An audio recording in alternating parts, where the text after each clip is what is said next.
Hi everyone, I'm back with another video on signals and communications or signals and systems.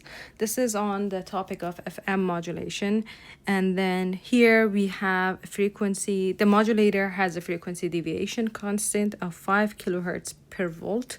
And then we have the input to the modulation, which is signal MT, which is the summation of 3 step functions.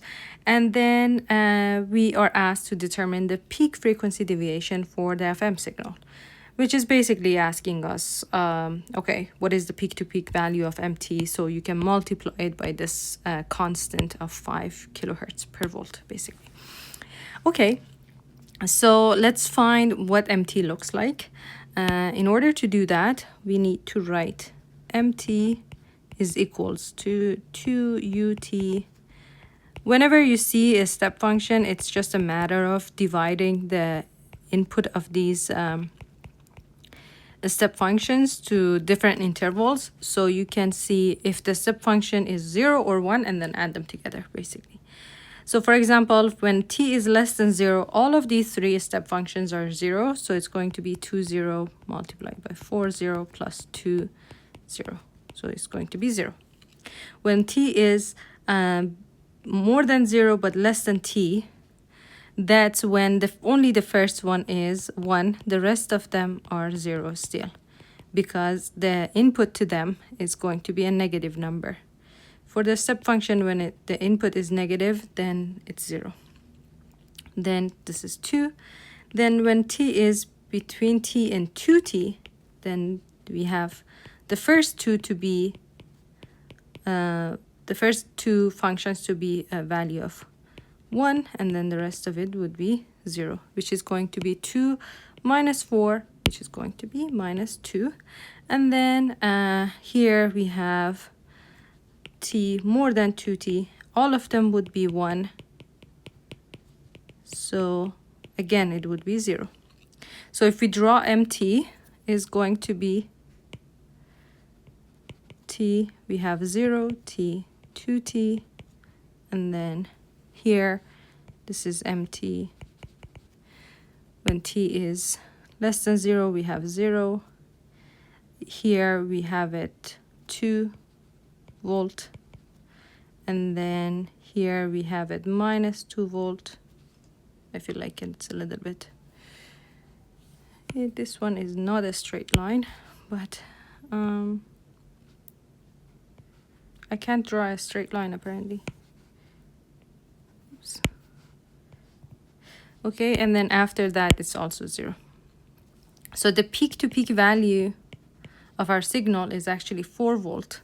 So determine the peak frequency of deviation. It's going to be, since we have 2 volt here, max of MT is 2 volt. So the max deviation in frequency is going to be 2 volt multiplied by 5 kilohertz per volt is going to be 10 kilohertz. That's our maximum, 10 kilohertz plus or minus. Then it says, give a mathematical expression for the FM signal that can be evaluated and plotted if the carrier frequency is 100 kilohertz. Assume that the average power of the FM signal is 1. Okay, so part B, this is our part A. Part B is saying a lot of things. First of all, the mathematical expression for an FM signal is basically a cosine signal, where the cosine is basically around the carrier frequency plus some phase, that the phase is time dependent and the phase is coming from our original signal. So this is t. And phi t is going to be 2 pi kf 0 to t of m tau d tau, basically. Okay, so the original signal is going to be integrated from 0 to t and then multiplied by the maximum deviation in the phase, and then it's going to be added to the phase of our cosine, or the frequency of the cosine. That's why it's a frequency modulation. Okay, now we have another hint. We have to know AC and FC, okay? And it says the carrier frequency is 100 kilohertz. So that tells us FC is 100 kilohertz. Great. Right? Then what is AC? It says the average power is 1. Assume that the average power of the FM signal is 1. So the average power of a cosine function is 2 over 2. So AC is basically a square root of 2. So let's write it again. SFMT is 1, a square root of 2 cosine 2 pi 100 kilohertz t plus phi t. We haven't found phi yet. Phi t is 2 pi 5 kilohertz per volt multiplied by t, and then 0 to t. M tau. M tau is, we already know that this is our M tau, right? So let me write it again. M tau d tau. I'm going to write this one again. This integral depends where t sits, right? If t is less than 0, all of M tau is going to be 0. So this is 0. If t is between, again, between t, sorry, is between 0 and t, then this is going to be, M tau is going to be 2 volt. So this is going to be 0 to t, 2 volt d tau, which is going to be 2t. If t is between t and then 2t, then we have,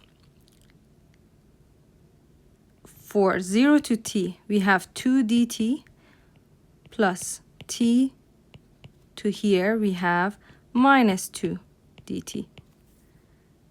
Let me just move these guys a little bit further away so you see, right? So that way we have 2t minus 2t minus t, which is going to be 4t minus 2t. If t is more than 2t, then again, the summation is going to be 0 t to 2t minus 2 dt plus 0 from 2t to t is, so now we can divide it in 3 intervals, and this is going to be 0. So then this is, M tau is going to be a rectangular one, or sorry, phi t, we can say almost phi t multiplied by a constant, obviously, multiplied by this constant of 10 pi. Okay, so we can say that when t is 0, it starts from 0, this is t, this is 2t, then the function is going to be from here to here, from here to here, and this is going to be 2t. Okay, and then phi t is going to be just this number multiplied by 10 pi. Okay, this is our frequency. So SFM t is going to be square root of 2 cosine 2 pi 100 kilohertz t plus phi t, or we can say, yeah, phi t, where phi t is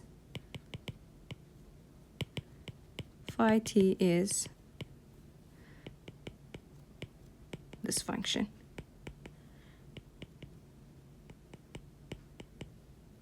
oops, t, 2t, t more than 2t, and then this is 4t minus 2t. Okay. Okay, let's move on to part C. It says, give an approximate value for the bandwidth of the FM signal for each of the following three cases. Okay, so what we're going to do, we are going to derive the general bandwidth formula for this MT and then the for this modulator, and then you can go ahead and then plug in different T's there. Okay, so Carson's rule says that the bandwidth of an FM signal is 2 multiplied by delta F plus FM, and then delta F is the maximum deviation of the phase, basically, or the frequency, the frequency, and then FM is basically the maximum frequency, or the bandwidth of signal input, or the input signal. Okay, so delta F from part A, we already know that's 10 kilohertz, and then FM is the tricky part. What is FM? We know that the bandwidth, basically we need the bandwidth of the signal of MT, okay, which we know for MT is we have 0 to minus 2, 0 when t is less than 0, t between 0 and t 2t, and then t over 2t. Okay, in order to find FM, what we can do, again, I'm just explaining too much of these so that you guys know how these are derived. For MT, what we need to do is find the frequency response or the Fourier transform of the signal here, which is going to be of MT, and then the Fourier transform easily can be found by saying MT multiplied by J 2 pi ft dt, and then t is from minus infinity to infinity, let's say, right? And then since our function MT only has like values at the specific intervals, we can say that for t between 0 and t, we have 2 e j minus 2 pi ft dt plus t to do t d 2t minus 2 e minus j 2 pi ft dt. Okay, easily we can say that we can basically say 1 over 2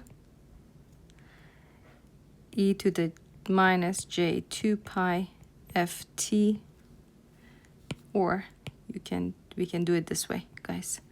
We can factor of 2, and then we have a minus j 2 pi f, and then this is minus j 2 pi ft when t is between 0 and t, minus e j 2 pi ft when t is between t and 2t. Okay, and then here I have 2 minus j 2 pi f e j 2 pi ft minus 1 minus j 2 pi f 2t plus j minus j 2 pi ft. And then if we look at these two and then look at these two together, then it's going to be 2 minus j 2 pi f e minus j 2 pi ft minus j 2 pi f 2t plus j 2 pi ft minus 1, and then we can factor minus j 2 pi ft from this one, 1 minus j 2 pi ft. And then here we would have j minus 2 pi f, 1 minus j 2 pi ft. Then this is minus j 2 pi ft minus 1. So something like that should come out correctly this way. Plus 1, yes. So this is going to be like that. And then we can, in a way, we can write this as 2 over sinc of 2 pi ft sinc sine of 2 pi ft, something like that. And then later we can say fm is almost 1 over 2t. So bandwidth is going to be twice 10 kilohertz plus 1 over 2t. And then we can put the different t's here.